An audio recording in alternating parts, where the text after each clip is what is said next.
Всем привет! Сегодня я вам расскажу о том, какие у меня есть кисти, для чего их используют, ну и как вообще происходят всякие живописные дела, что для чего нужно, что как используется. Показывать буду на примере обычной выкраски, самой простой. Смотрите, у нас есть несколько видов краски. Делятся таким образом, что у нас есть водорастворимые краски, есть масло. Масло тоже бывает водорастворимым, обо всем поподробнее. Смотрите, в общем, краски делятся на три типа. Первый тип – это водные водорастворимые краски. Сюда относятся гуашь и акварель. Второй тип красок – это водорастворимые краски, которые, засыхая, образуют несмывающуюся пленку. Это темпера и акрил. Сюда же водорастворимое масло мы отнесем. И третий вид краски – это масло, не водорастворимая краска. Всеми видами красок можно писать, всеми кистями, но кисти могут испортиться. Поэтому придумали отдельные кисти для водорастворимых красок и для неводорастворимых красок. Смотрите, первый тип у нас акварель. Акварелью чаще всего пишут натуральным ворсом. Это такой ворс, как, например, колонок, вот он, колонок, белка и всякие разные мягкие кисти, которые очень хрупкие. Вот такая кисть, например, колонковая, она, во-первых, дорогая, во-вторых, лучше такие кисти из натурального ворса не засовывать в масло. Почему? Они просто сломаются. И у вас будет вся живопись в кусочках вот этих вот ворсинок. Как бы и работа испортится, и кисть испортится. Вот. Я иногда, очень редко, пишу. У меня выделена одна колонковая кисть. Видите, как она выглядит? Сейчас я покажу. Вот она облезла вот здесь. Это от масла с ней произошло. Я ее использую для подписи и для очень тонких веток. Это можно делать только в том случае, если вы никогда больше эту кисть никак использовать не будете. Но это довольно растратное дело. И просто так ради эксперимента я это делать не советую. Значит, первое – это кисти для акварели. Кисти для акварели отдельно у меня лежат вот в таком пенале. Скрутка. У меня здесь лежит все, что мне может пригодиться для акварели. Здесь вот такие профессиональные кисти для каллиграфии. Из натурального ворса это волк, по-моему, коза или волк и овца. У нее есть вот здесь такой хвостик. Это сделано для того, чтобы кисть сушить вертикально. Потому что вода, которая может сюда попасть, разрушит вот это место, и ворс перестанет крепиться. Вот мы ее помыли, посушили. Это кисть для каллиграфии. Чаще всего акварелью я пишу вот такой кистью. И это кисть Рублев. И она тоже для каллиграфии, но видите, она немножко попроще, она здесь в пластике. И, в общем, у нее нет здесь веревочки, ее можно помыть и сушить горизонтально. Вообще все кисти лучше сушить горизонтально, чтобы вот в эту железячку не попадала вода и она не испортилась. То есть помыли кисть, положите ее горизонтально. Если они вам недорогие, конечно, можете сушить ее вертикально, ничего страшного. Испортится, купите другую. Вот. Здесь у меня такая же кисть из козы, тоже с хвостиком, но это уже не такая крутая кисть, как вот эта. Это кисть попроще. Вот, сюда же относятся очень тонкие синтетические кисти. Я ими пишу детали. То есть синтетическими кистями тоже можно рисовать акварелью и другими водорастворимыми красками. То есть ограничение касается только натурального ворса, который не надо совать в масло. Беличьи кисти используются обычно для акварели.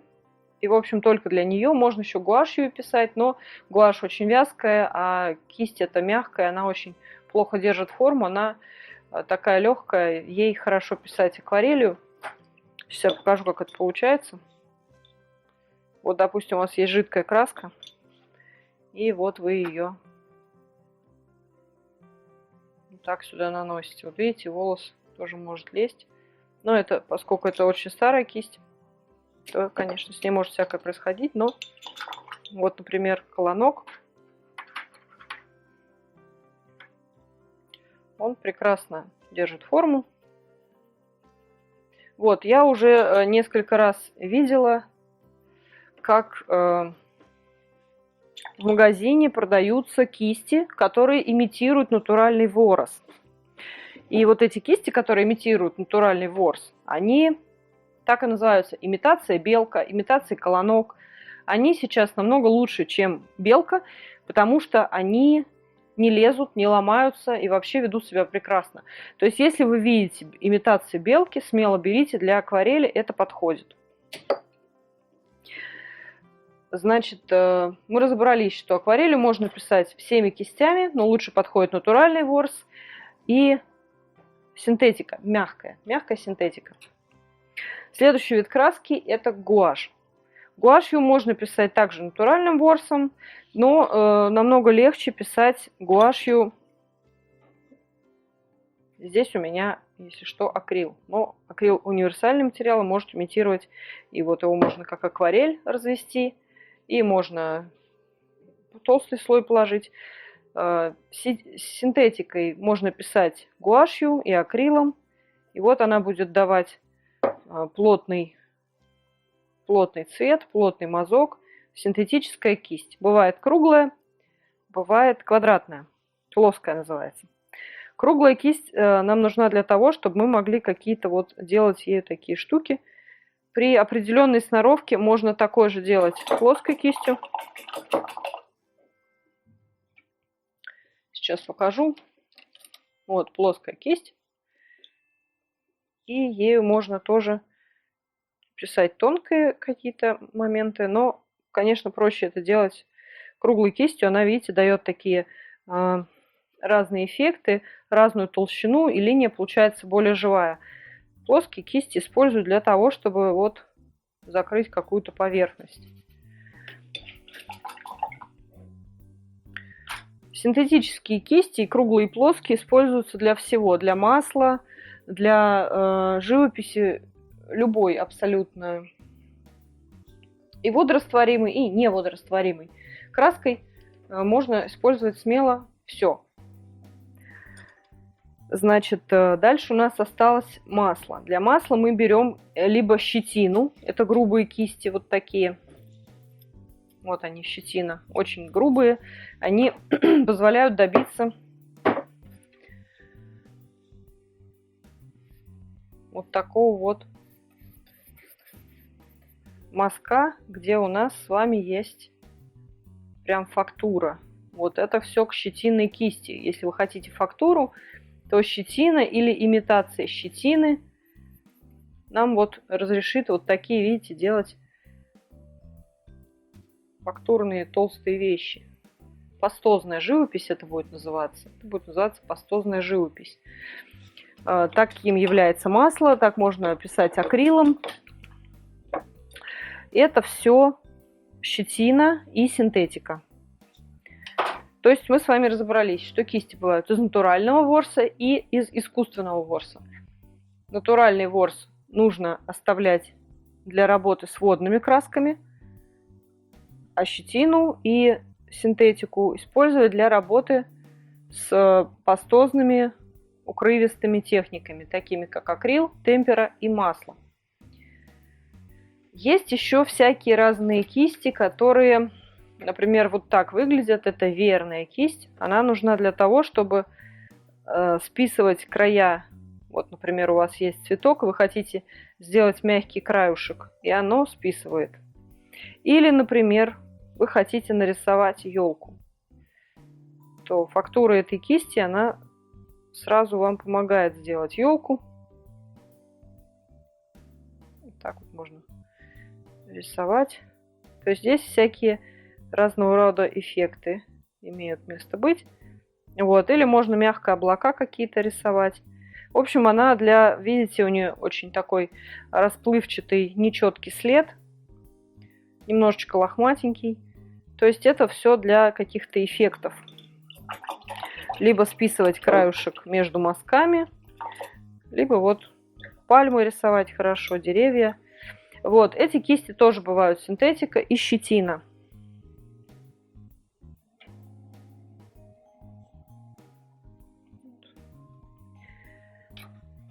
Что у нас есть еще? У нас есть еще кисти со скошенным уголком. Они нужны нам для того, чтобы более универсально использовать кисть. То есть мы можем и тоненьким краюшком рисовать, и широкую заливку положить. В общем, эта кисть, она для того, чтобы по-разному ей управляться. Очень хорошая придумка. Кисти, которые мелкие, они используются для деталей, они используются для подписи. Вот, как правило, это круглая синтетика, либо 0, либо 2 0, либо 3 0.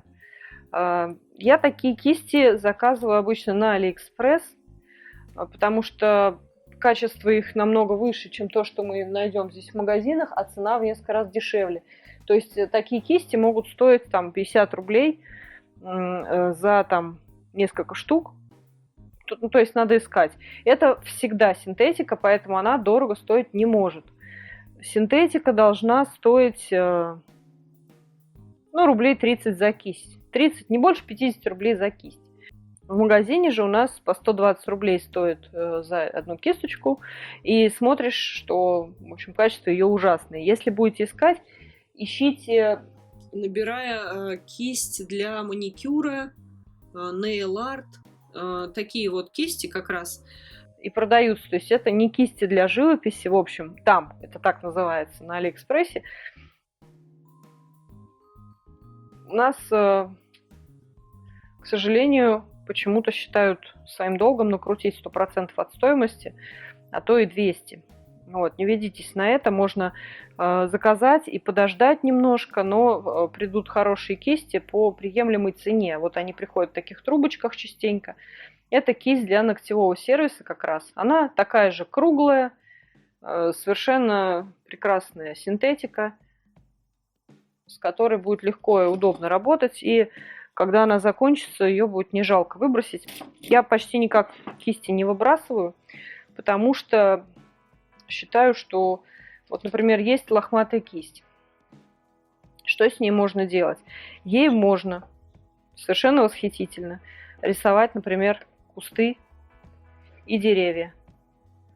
Ровной кисточкой так никогда не нарисуешь. Или, например, смазывать облака какие-то вот так, скошенно сделать. Вот так. Большая растяжка, видите, какая мягкая. Это ровной кисточкой новой никогда не добиться. Поэтому кисти, которые лохматые, используются художниками вот таким образом.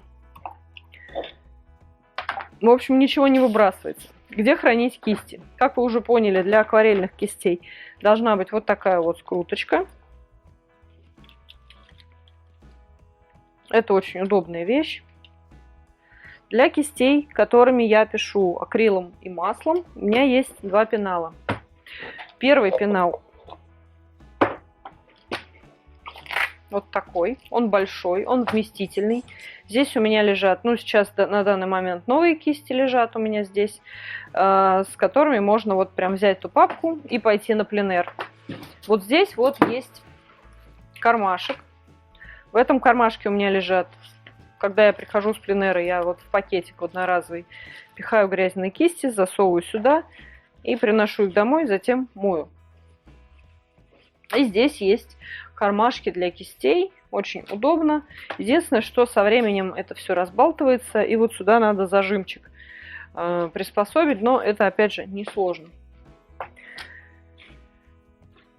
Для пленэра у меня есть вот такой компактный пенал. И здесь у меня лежит самое необходимое. Здесь есть вот веерная кисть, которая щетина. Ну, это, скорее всего, имитация щетины на самом деле. Ну, в общем, щетинистая кисть верная.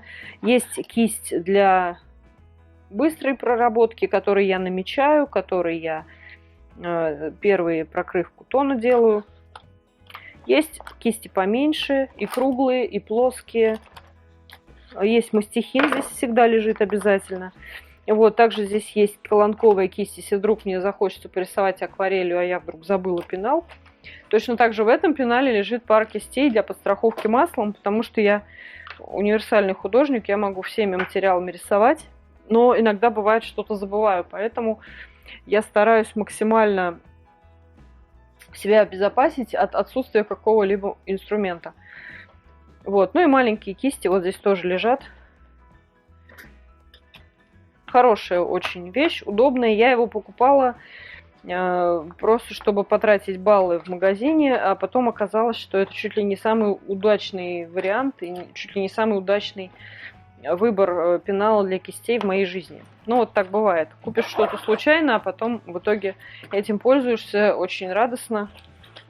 Прекрасная вещь. Что у нас еще существует? Существуют мастихины. Все вы про них знаете наверняка, кто маслом когда-нибудь писал. Это такие, ну, кто-то говорит шпатели, кто-то говорит лопаточки. Есть они вот таких форм, каких угодно, сейчас уже разных. Их великое множество. Абсолютно для всего можно найти. Есть мастихин, называется он рыбка. Сейчас я его достану. Он у меня живет в отдельном месте. Вот. Значит, вот этим мастихином я в основном достаю краску из баночек. Вот очень удобно. Открыл, достал, положил на палитру. И, не знаешь беды, потом тряпочкой вытер, все нормально. Вот это для больших форматов живописи. Вот этот рыбка, он дает совершенно уникальный мазок. Он как угодно может работать. Ну, в общем, вот эти я использую для того, чтобы чистить палитру масляную. Вот это для каких-то тонких линий. Типа там яхта стоит, и у нее мачта. Ну, какие-то такие. Вот этот кругленький использую для написания цветов чаще всего, потому что он очень мягкий и дает красивый мягкий мазок. Очень им можно хорошо сделать какие-то плавные формы типа цветов. Сейчас покажу, как это работает. Нашу выкрусочку возьму. Вот вы берете и прям можно положить как-либо краску. Использовать нужно вот эту часть. И вот как масло намазываете на бутерброд, таким же образом и здесь. Если палитру вы чистите, тоже очень удобно. Взял, почистил. Конечно, для палитры, чтобы почистить, нужно использовать какой-то более дешевый вариант. Вот у меня вот эти вот, они довольно плохие, поэтому они специально для того служат, чтобы чистить палитру. Вот эти у меня сонет, вот это у меня итальянский, это тоже итальянский, ну, на них так и написано Италия, вот это тоже итальянский, хотя куплен, кстати, во Франции. Вот этот Пебио, это тоже итальянский мастихин.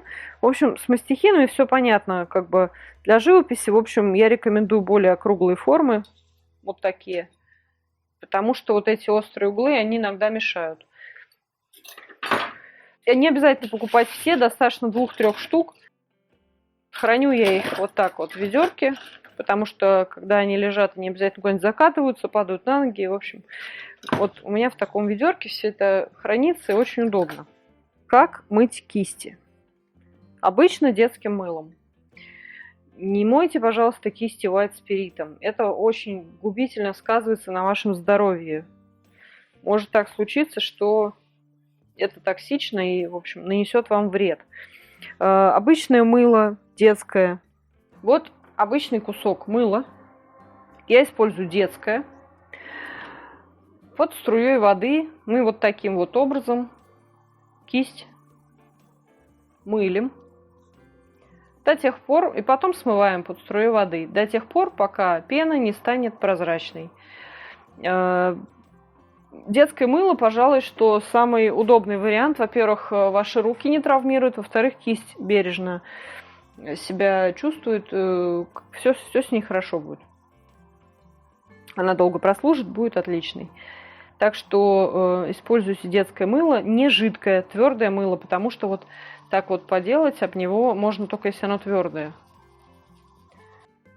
Ну и потом, соответственно, кладите посушиться. После того, как они просушатся, уже убираете в какие-то емкости или в пенал, где у вас кисти хранятся. Вот здесь я заклеиваю почти всегда вот этот вот черенок обычной изолентой. Приклеиваю вот сюда, чтобы, во-первых, не разбалтывался, потому что меня бесит, когда вот здесь дребезжит что-то. Я проклеиваю изолентой, обычной строительной, хозяйственной вот этой изолентой. Здесь в один слой. Потом у нас есть правило, как обращаться с новыми кистями. Вот вы их купили, принесли из магазина. Кисти для масла, только для масла. То, что я сейчас скажу, только для масла. Вы берете емкость с льняным маслом, которым вы обычно разводите краски. Взяли вы эту емкость или в бутылочке она у вас. Берете новую кисть, окунаете вот так в масло льняное и вот таким образом ставите на пару дней. Ну, сутки обычно хватает. Это нужно для того, чтобы вот сюда вот в обойму зашло льняное масло и туда потом не забивалась краска. Чтобы потом это все вот здесь не сделалось вот таким вот дубовым. Я, конечно, не для всех кистей использую этот метод. Я о нем недавно узнала. И, в общем, он работает, и он прекрасен, этот метод. Так что смело кисти для масла можете таким образом обрабатывать. И это только пойдет им на пользу. Кисти, которые синтетические, потеряли свой вид первоначальный, а вам, допустим, нужно, чтобы она действительно такая была, эта кисть тоненькая, ее на пару секунд там опускают в кипяток, макают вертикально, ну, потом можно кончик смодулировать. Натуральный ворс обматывают туалетной бумажкой, вот так, чтобы он держал, или газеткой, чтобы он держал форму. В общем, это все, что я вам хотела рассказать о кистях. Задавайте свои вопросы в комментарии, обязательно на все отвечу. Если о чем-то не рассказала, с удовольствием поделюсь информацией с вами. Берегите свои кисти и используйте их, не смотрите на новые. Когда у вас есть новая кисть, она стоит и не пользуется, мне кажется, что она грустит. Так что используйте кисти, рисуйте, радуйтесь. Всем вдохновения!